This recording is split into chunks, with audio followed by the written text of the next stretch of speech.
everybody, welcome to my weekly house call, your chance to ask me your questions. And this week's question is, hey, Dr. Hyman, I'm about to start the Eat Fat Get Thin plan, which is completely different from the way my family normally eats. I want my kids to eat good food, but can they eat the foods on this program? And do you have any tips for helping me trick them into eating healthy foods? Well, change is often nerve-wracking for parents and for kids too. You might feel nervous about starting a new way of eating, and your kids might also feel nervous about missing some of their favorite daily foods. But the key is to create new favorites and do it together. To have them build healthy habits at an early age and set them up for a path toward optimal, vibrant health. Now, I know it might be tough with picky eaters, but what's the alternative? You don't want your child to have to suffer lifelong burdens of obesity and poor health. In fact, 4 out of 10 kids now are overweight. 1 in 7 kids have ADD, which is often caused by poor diet. Just give kids a lot of sugar and watch them bounce off the walls. At my house, there were 2 things on the menu: take it or leave it. There was no menu, actually. It wasn't a restaurant, it was just food. We all ate the same thing at every meal. Now we're seeing an increasing rate of type 2 diabetes, especially in kids, which has actually increased 1,000% in the last decade. And when I went to medical school, there were no kids with type 2 diabetes.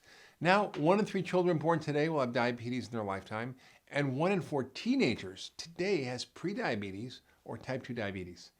Kids are spending more time eating processed foods and in front of the TV and their iPads and their screens than they are preparing wholesome meals and eating and engaging with their families.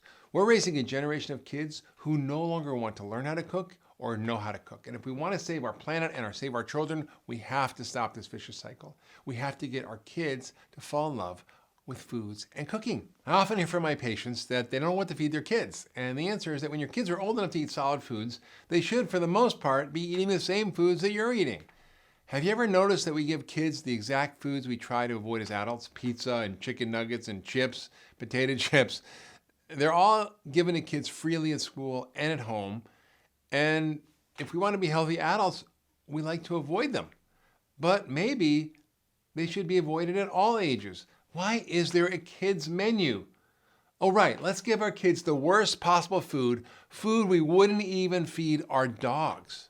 Now, I know changing your family's way of eating is easier said than done, but with a few tips, you can introduce your kids to foods that are good for them and taste good too.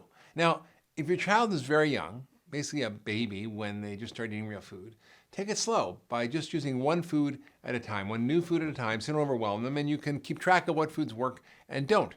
Wait about 3 to 5 days before introducing a new food so you can observe any reactions or food sensitivities. And then stop the food immediately if your kid responds poorly or shows signs of food allergies, which is actually uncommon when you feed them the right healthy foods. Also, don't feed your baby any caffeine or chocolate or stimulants or honey or allergens like wheat and dairy and corn, eggs, and whole chunks of food like grapes or meat or nuts. Veggies and fruit are easier than grains for digestion. You can also try hypoallergenic grains like quinoa and brown rice. Next, we know children need to feel included, and just like adults, they crave meaning and purpose in their life. So involve your kids in meal preparation. Help build their self-esteem and help build their identity within the family. Cooking skills build on so many different areas of learning and cognition that enhance your child's brain. Your kids are going to learn about math, about reading, about creativity, about planning, science, culture, history when they're learning how to cook. Mixing fun into their kitchen experience only serves to enhance their experience. So with my kids, we love listening to music while we cook together, and we still do that. Figuring out how to make cooking attractive and cool is not hard when you have a few tools at your disposal, so I encourage you to do that. Also brainstorm with your kids about your weekly menu. Kids like to have options. Let them choose, provide them with some ideas and have them weigh in. Now have them look at different recipes and see which ones they like. And kids really look forward to these kinds of meals, and you get to teach them about how to compose a healthy plate. Next, have your child help you create the shopping list. You can teach them how to select the highest quality fruits and veggies by showing them what to look for when you go to the grocery store. What texture should it be? What color? What should it feel like? What should it look like? Should it smell? You have to know how to pick the right vegetables if you're going to like vegetables. You can also teach them how to shop the perimeter of the store and why the choices offered in the middle of the aisle aren't really healthy. It's all processed food. Starting around the age of 3 or even 2, kids can help in the kitchen. I have a video of my kids from when they were 18 months old and 2 years old, 3 years old, and they were cooking. They had so much fun. They made a mess, but they had fun. So kids can really have fun. And it's something that helps them feel important and connected to the family. And they can learn a lot by doing everything from taking ingredients out of the pantry or refrigerator to going outside to pick herbs in the garden. They can help assemble the dishes, especially simple, colorful ones like salads. They can crack eggs. They can help with measuring. And as they get older, they can peel or grate veggies, and they can also help serve up and clean. So it's really great to get them involved.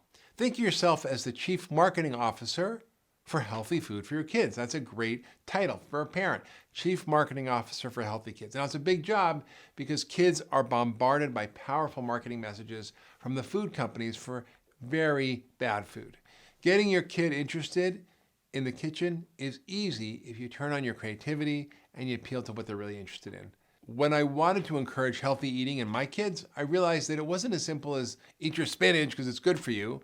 I had to get them interested and excited. I designed fun, delicious meals. I took the time to explain why healthy foods are so much better than processed foods. And if your kids are older and having a difficult time with making healthy changes, well, this is a great opportunity to talk to them about the importance of optimal health and how their brains work and how it affects their mood and energy and their skin and all sorts of things.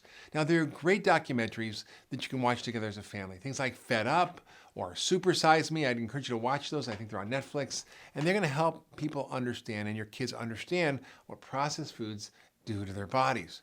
But at the end of the day, setting a good example is the most important thing you can do. You have to walk your talk in order to get your kids really interested. Now, the great thing about foods in my program is that they taste good and they're good for you. So you can't, for the most part, always make extra of these recipes, and you can feed them to your kids after as leftovers. But be careful of the allergens that we've talked about, gluten and dairy. I put together 5 recipes below that I know the kids will love. And once they find that healthy foods taste good, they're going to be more inclined to adapt this new way of eating. So check out these recipes below. And now I want to hear from you. What tips work in your home to get your kids to eat healthier? Share your stories and make your comments below on my Facebook page. And if you like this video, be sure to share it with your friends and family and submit your questions to drhyman.com. And maybe next week, I'll make a house call to you.